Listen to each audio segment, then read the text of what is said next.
Shout out to G-Man Boxing.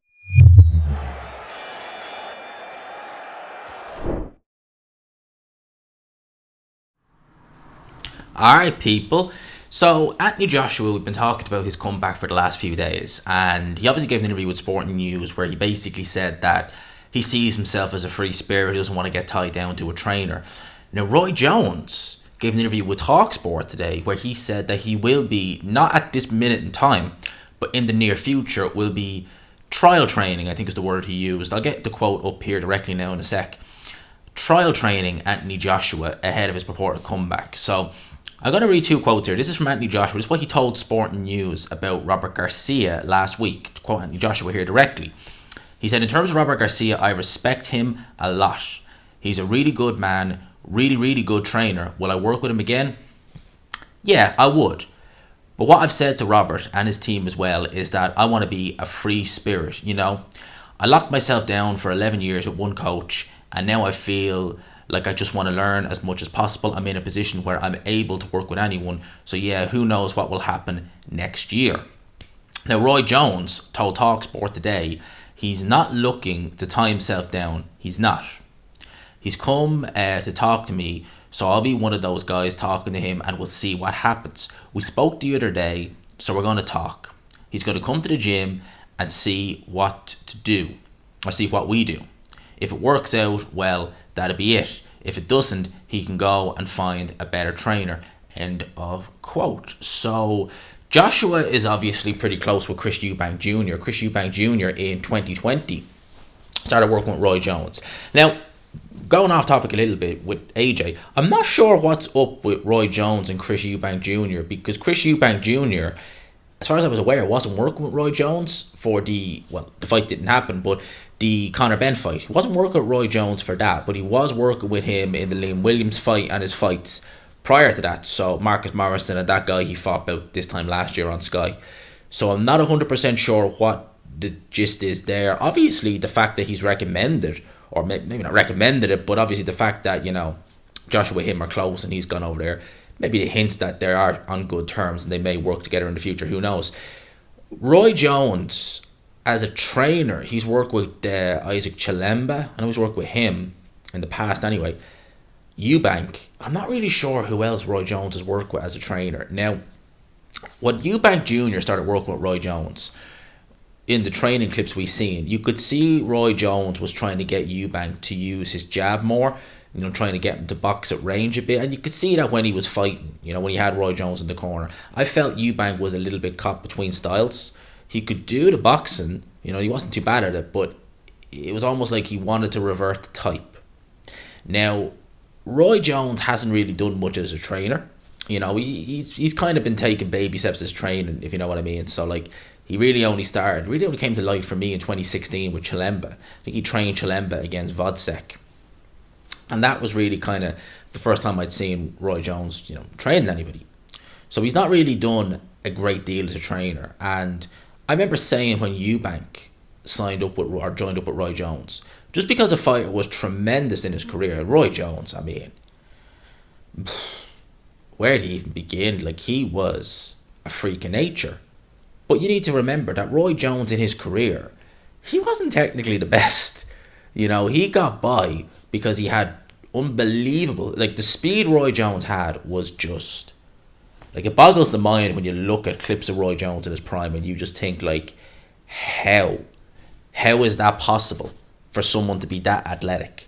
It was crazy, and he had good punching power. He had so many attributes. It was just remarkable. But I remember saying that just because a fighter was a good fighter doesn't necessarily mean they'll be a good trainer. You know, Freddie Roach is a great trainer. He wasn't a particularly good fighter. You know, Dave Caldwell, I consider him a decent enough trainer. I think his biggest title he ever won in boxing was an area title. But he's trained world champions. You know, people like Emmanuel Stewart, people like Angelo Dundee, you know, what they've done. Were they world champions in boxing? No. So just because you're a good trainer, that doesn't mean you're a good boxer. Just because you're a good boxer, again, doesn't translate into a good trainer. From what I've seen of Roy Jones, he tends to kind of get his fighters boxing a bit more, which that's not really AJ's problem. I think that AJ needs a coach who's going to help him from a psychological point of view as much as physical. There is mistakes there that Anthony Joshua makes in the ring from a physical point of view, definitely. From a technical point of view as well. But I think mentally as well, Joshua needs a lot of work. So from what I'm gathering from Anthony Joshua, he's going to be working with Roy Jones, see how it goes. Wait and see what happens. You know, he could announce Roy Jones as his new trainer early next year. You just don't know. From what I'm trying to work out what Joshua is planning on doing. Is he planning on going and working with trainers, you know, one after the other, a bit like what he did last year? Or is he actually planning on, let's say he fights Dylan White in February, March. Will he have Roy Jones in his corner for that fight? And then let's say he fights Chris Arreola in May or June. Will he have Ronnie Shields in his corner for that fight? You know, and then maybe he fights Otto Valian in, say, October, November next year. Will he have Robert Garcia in his corner? I don't like that approach personally. I don't think that's the approach going to go with. I think he's going to just trial a good few coaches over the course of a couple of weeks and then maybe decide from then. You know, because I don't think going from coach to coach to coach is necessarily a good idea. I really don't think that's a good idea. But we'll wait and see. Let me know your thoughts in the comments. I don't want to leave this going on too long.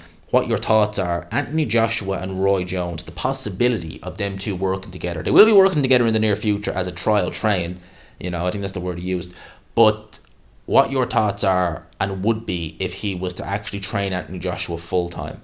You think that could be a good idea, or do you think it could be a bad idea? At the end of the day, I've not seen enough of Roy Jones as a trainer to really say, you know, is he good or is he bad? You know, that sort of way.